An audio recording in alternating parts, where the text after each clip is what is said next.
그래서 21절인데요. 먼저 우리 열방 기도를 먼저 하고 가겠습니다.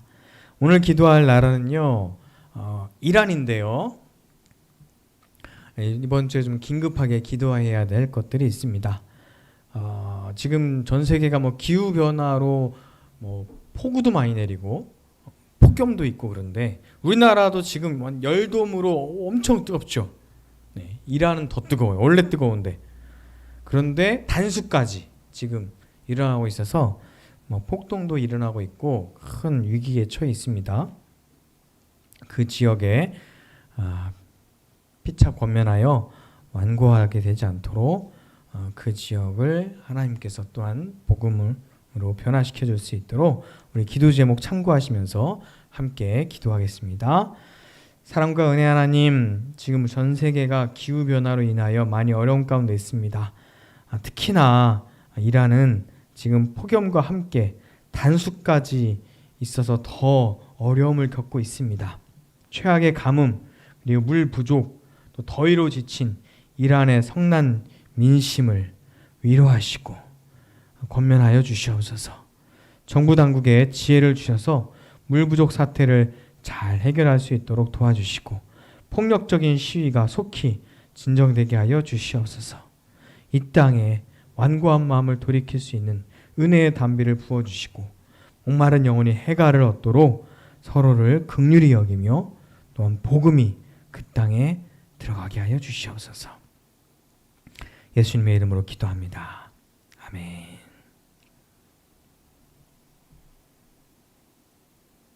오늘 보실 말씀은 요한복음 6장 1절에서 21절 말씀입니다.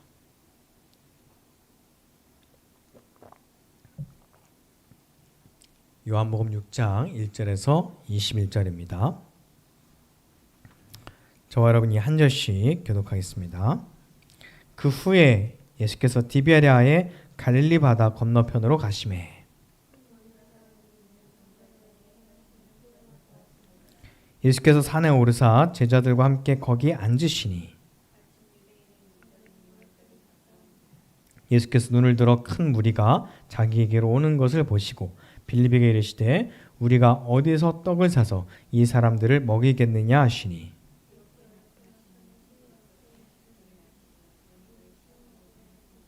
빌립이 대답하되 각 사람으로 조금씩 받게 할지라도 200데나리온의 떡이 부족하니이다.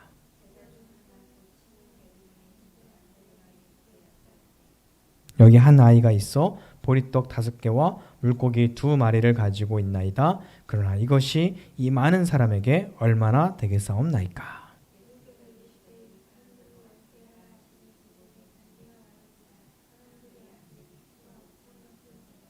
예수께서 떡을 가져 축사하신 후에 앉아있는 자들에게 나눠주시고 물고기도 그렇게 그들의 원대로 주시니라.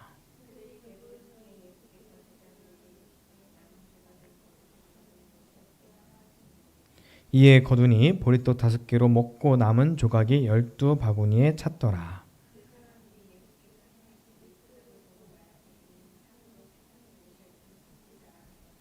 그러므로 예수께서 그들이 와서 자기를 억지로 붙들어 임금으로 삼으려는 줄 아시고 다시 혼자 산으로 떠나가시니라. 배를 타고 바다를 건너 가버나움으로 가는데 이미 어두웠고 예수는 아직 그들에게 오시지 아니하였더니 제자들이 노를 저어 10여리쯤 가다가 예수께서 바다 위로 걸어 배에 가까이 오심을 보고 두려워하거늘. 함께 읽겠습니다. 이에 기뻐서 배로 영접하니 배는 곧 그들이 가려던 땅에 이르렀더라. 아멘. 할렐루야. 사랑하고 축복합니다. 네, 오늘 예수 나야 나 두려워하지 마 라는 제목으로 저와 여러분이 은혜 받기를 바랍니다. 지난주에요. 말씀 기억하세요? 마가복음 6장 30절 하고 그러다가 중간에 오병이어 얘기가 나오는데 그거를 쑥 넘어서 50절 때 이야기를 나누었죠. 그 중간에 넘어갔던 오병이어의 이야기와 물 위를 걸으시는 이야기를 오늘 요한복음으로 넘어와서 오늘부터 몇 주 동안 함께 보게 될 겁니다. 오병이어 급식 이야기. 요즘 우리 학교에서 다 무상급식이잖아요. 전체. 사실 이때 예수님께서 벌써 시행하셨어요. 예수님께 배우러 오고 예수님을 만나러 온 그 모든 사람들, 지위 고하를 막론하고 가진 것 없는 것, 재산을 막론하고 똑같이 다 필요한 만큼 나눠주셨죠.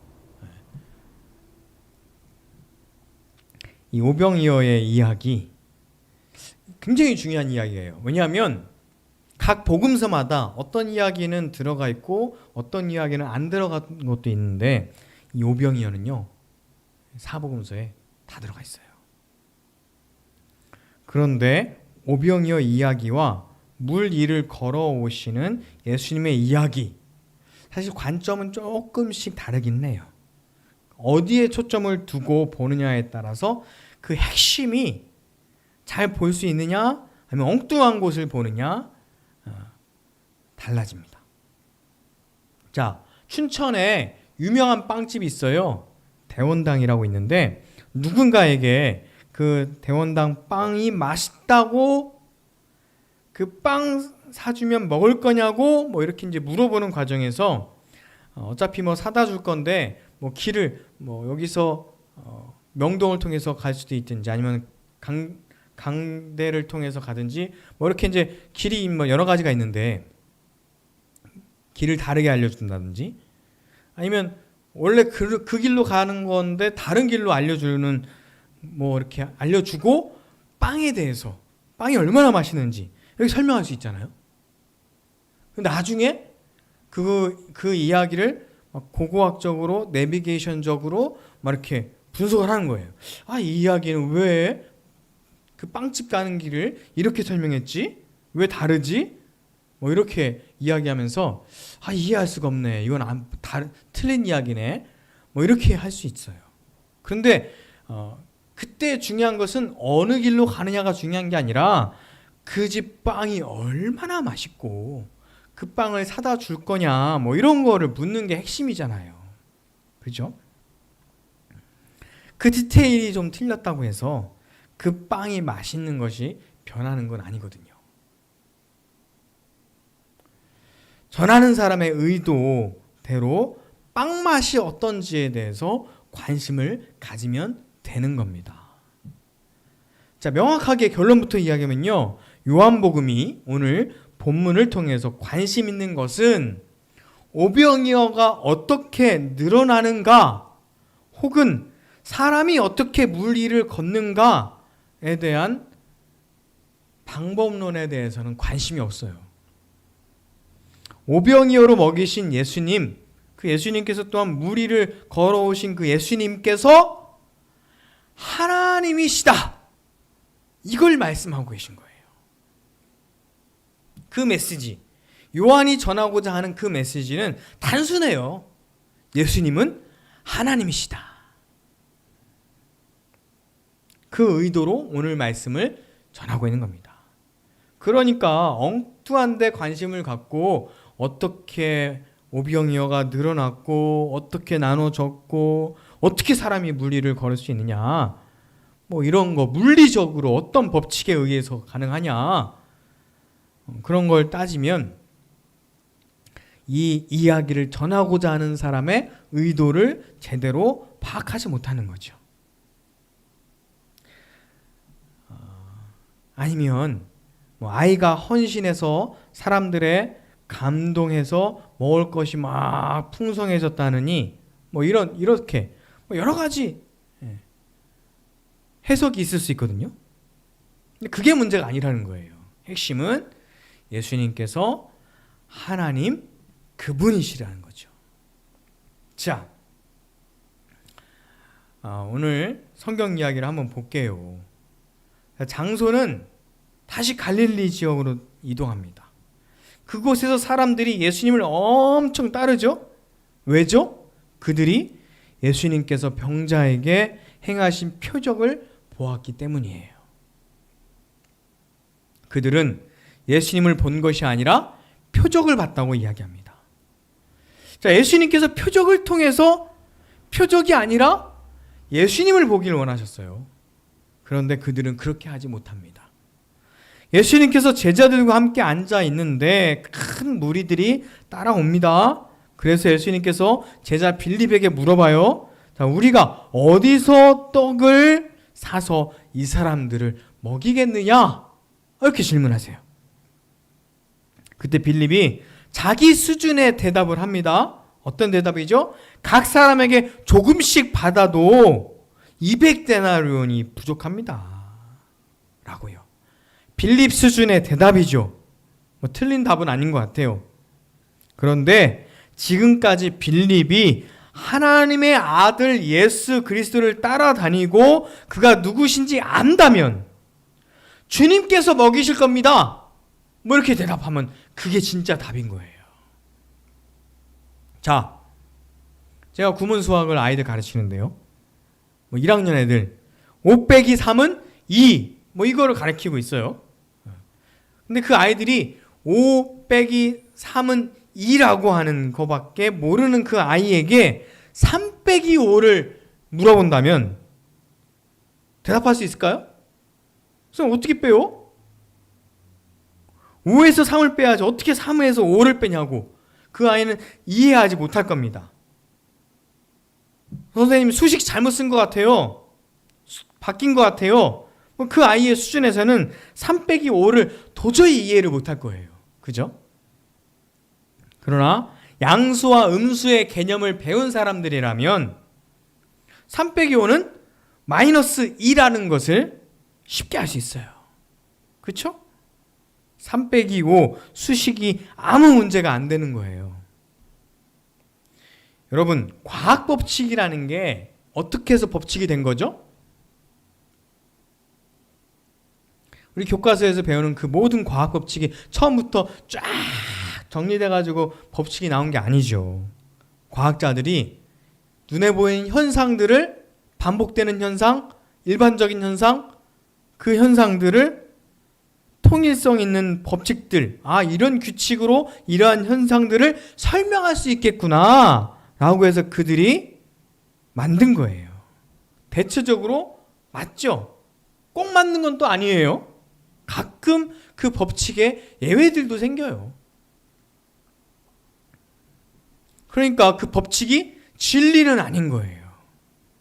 3 빼기 5를 이제 빼기를 배우는 아이들, 그 아이들 수준에서는 이해할 수 없고 본 적도 없는 그런 수식인 것처럼 사람이요. 모든 현상을 관찰하고 본 것이 아니잖아요. 우리들의 경험이 제한적입니다. 인간 수준으로 예수님께서 하신 일을 설명하고자 증명하고자 한다면 할 수도 없고 사실 할 필요도 없어요. 나중에 천국에 가면 하나님께 예수님께서 행하신 그 기적의 원리들 물어보고 싶은 마음이 있었습니다. 아니 어떻게 무리를 걸으셨냐고, 어떻게 오병이어의 기적은 행하셨냐고, 어떻게 그 죽었던 사람은 다시 살리셨냐고, 그 원리 좀 가르쳐달라고 물어보고 싶은데 사실 뭐 설명해주면 우리가 이해할 수 있을 것 같아요? 솔직히 수학에서 등차 수열, 이번에 그 학생 중에 등차 수열 나가는 학생이 있는데 제가 모르는 게 막 들킬까봐 답안지 보고 이렇게 탁탁 코치는 해주지만 너무 이게 뭐야? 네.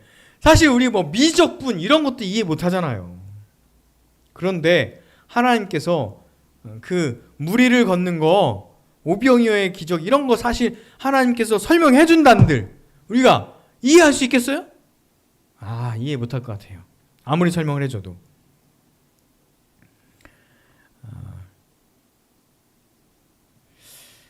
그냥 우리는 이 오병이어의 기적이 나에게 일어나기를, 그리고 물 위를 걸어오신 그 예수님께서 두려워하지 마라 라고 말씀하시면 그 말씀이 나에게 이루어지는 그 은혜로 족하면 되는 것 같아요. 이런 자세로 오늘 이야기를 우리가 듣기를 바랍니다. 빌립이 자기 수준에 어떻게 200데나리온의 떡이 부족합니다 라고 대답을 합니다. 그리고 안드레가 한 아이가 보리떡 5개와 물고기 2마리를 가지고 있다라고 보고를 해요. 그런데 똑같은 수준의 말이죠. 뭐라고요? 그러나 이것이 이 많은 사람들에게 얼마나 되겠습니까? 똑같이 물리적인 생각을 하는 거예요. 자기 경험적인 이야기를 하는 거죠. 지금 자기들 앞에 계신 예수님께서 누구신지 모르니까 그 변수를 생각하지 못하는 거죠. 예수님께서 이 사람들을 앉게 하시고 어떻게 하시죠? 물고기를, 떡을 가져다가 축사하시고 앉아있는 사람들에게 나눠줍니다. 이때 나눠주는 방법도 사람들을 나오게 해서 나눠줬는지, 예수님께서 일일이 다니면서 나눠주셨는지, 제자들에게 나눠주게 하셨는지 잘 몰라요. 그런 건 중요하지 않아요. 나눠주셨다라고 하는 그 말이 중요한 거죠. 그뿐만 아니라 남은 조각을 거두고 버리는 것이 없게 하라 라고 예수님께서 말씀하셨는데, 요즘 제로 웨스트 이게 한창 운동 중에 하나가 있는데 남은 조각이 12바구니에 꽉 찼다고 말씀하고 있습니다. 자, 다시 한 번 더 강조합니다. 요한을 비롯한 복음서 기자들은 오병이어가 어떤 원리로 어떤 과정을 거쳐서 5,000명에게 배부르게 먹을 수 있게 되었는지, 그만큼의 양이 되었는지 이 과정과 이 법칙은 관심이 없어요. 그것을 이야기하고자 했던 게 아니기 때문이에요. 그러나 그것 갖고 논쟁하거나 이러니 저러니 하는 것은 참 시간 낭비입니다. 전하고자 하는 것은 예수님께서 보리떡, 물고기를 가지고 축사하시고 나눠주셨다는 거예요. 예수님의 이 행위는 5,000명을 먹이시는 그 양식이 어디에서 왔다는 것을 보여주고 계신 거예요? 그 소년에게도 아니고, 떡집도 아니고, 생선집도 아니고, 축사하고 나눠주셨다는 그 행위를 통해서 하늘에서 왔다는 것을 보여주고 계신 거죠.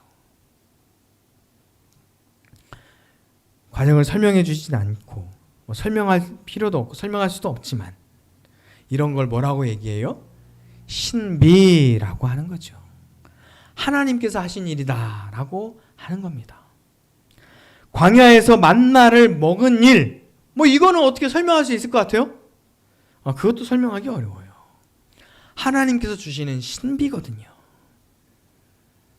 3-2밖에 모르던 그 학생이 공부를 열심히 하다가 분수도 배우고 나중에 음수양수를 배우는 그 과정이 되면 자연스럽게 그것을 깨닫고 알게 되는 것처럼 더 큰 세상, 더 큰 진리,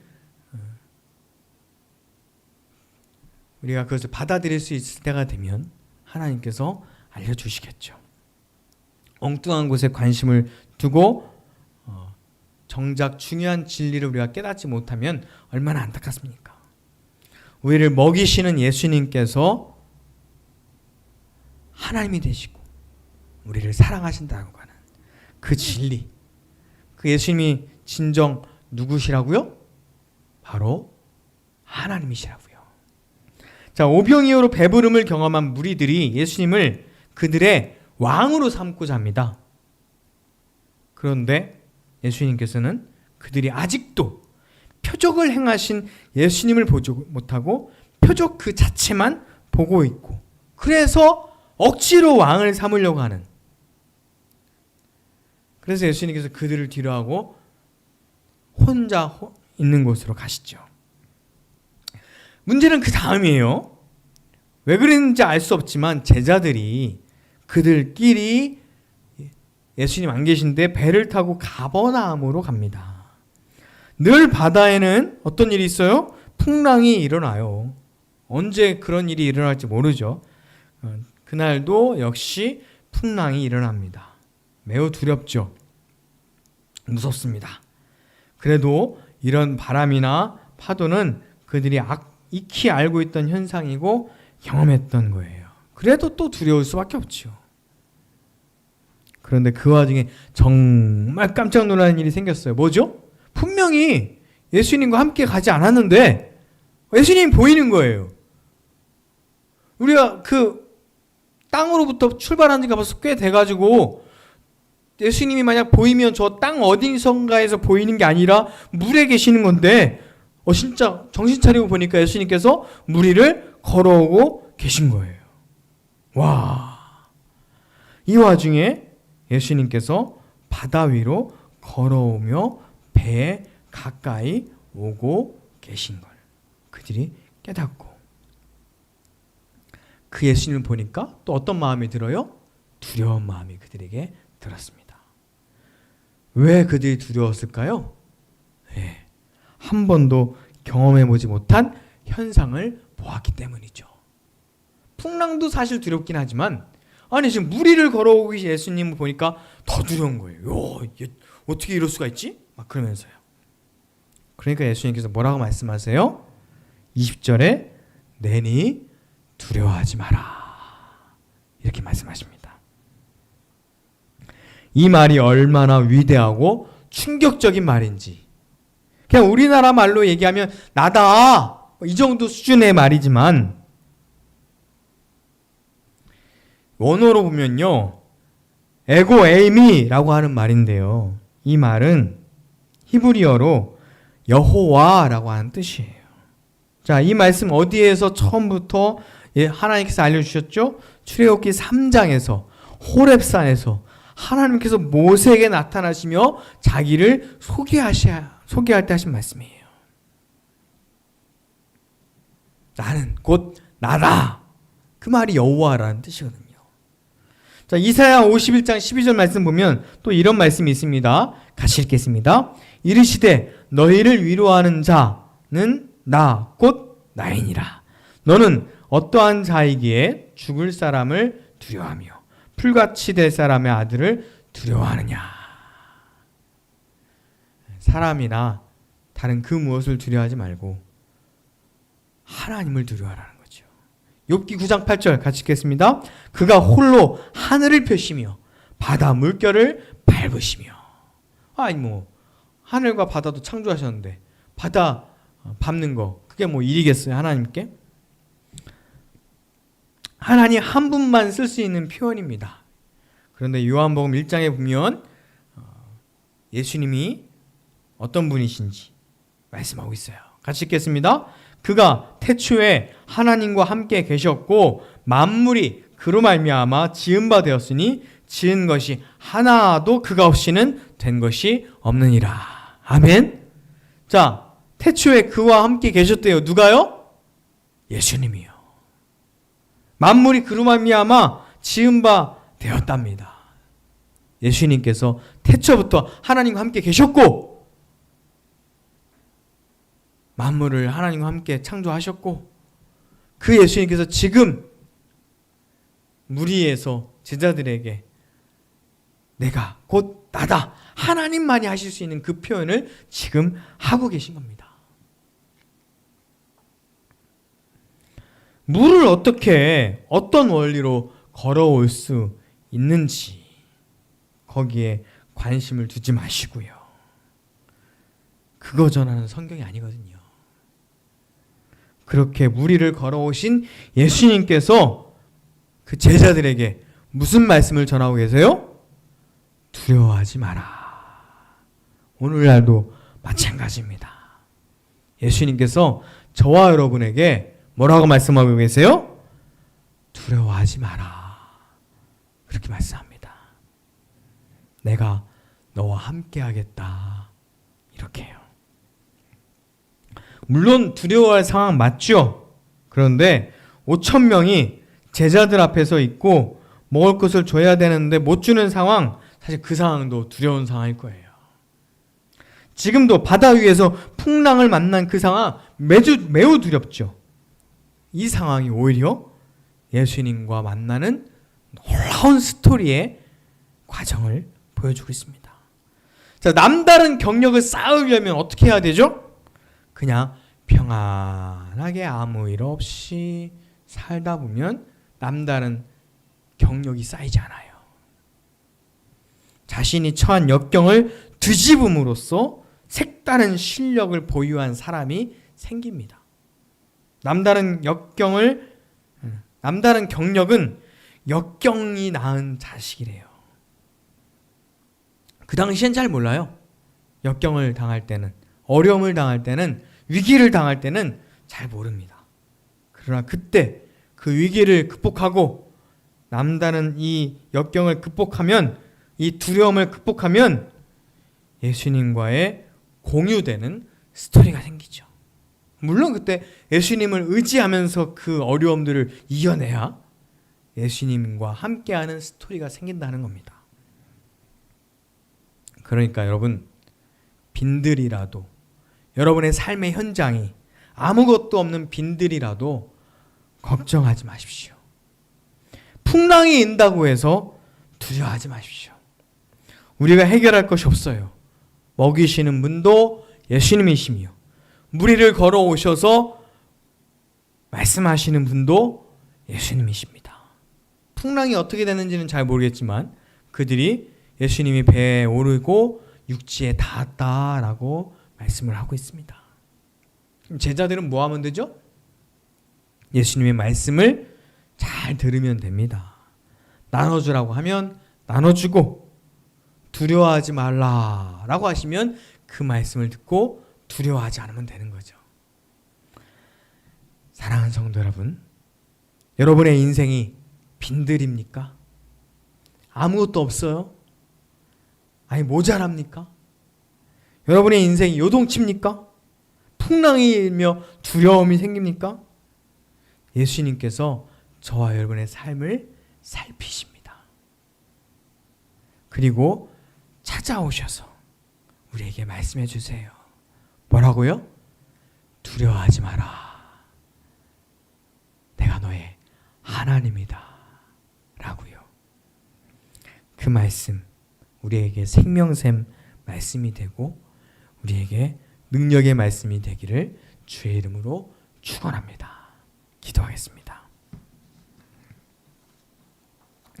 사랑과 은혜 하나님 감사합니다. 하나님, 우리가 빈들이어도, 가진 것이 없어도, 때로는 부족해도, 두려운 상황이 닥쳐도, 위기가 올 때 예수님을 의지하며 승리케 하여 주시옵소서. 나에게 오신 분도 예수님이며 나에게 두려워하지 말라라고 말씀하신 분도 예수님이십니다. 그 예수님은 우리의 하나님이십니다. 그 하나님을 의지하고 하나님의 말씀을 듣는 자가 되게 하여 주시옵소서. 힘들고 지칠 때 나의 하나님이 되신 그 하나님을 의지할 수 있는 것이 또한 우리에게 행복입니다. 가진 것이 많아서 나누는 것이 아닙니다. 계산적으로는 부족하지만 나눌 때 놀라운 역사가 있게 하시며 우리의 삶에 또한 놀라운 행복을 누리며 살게 하여 주시옵소서. 하나님의 자녀로 살아갈 수 있도록 주님 역사하여 주시옵소서. 억울한 일을 당하는 일이 생긴다 할지라도 우리가 기도하며 예수 그리스도를 말미암아 그 상황을 극복해 나가게 하여 주시옵소서. 예수님의 이름으로 기도합니다. 아멘. 우리 찬양하시며 준비하신 예물 봉헌하겠습니다.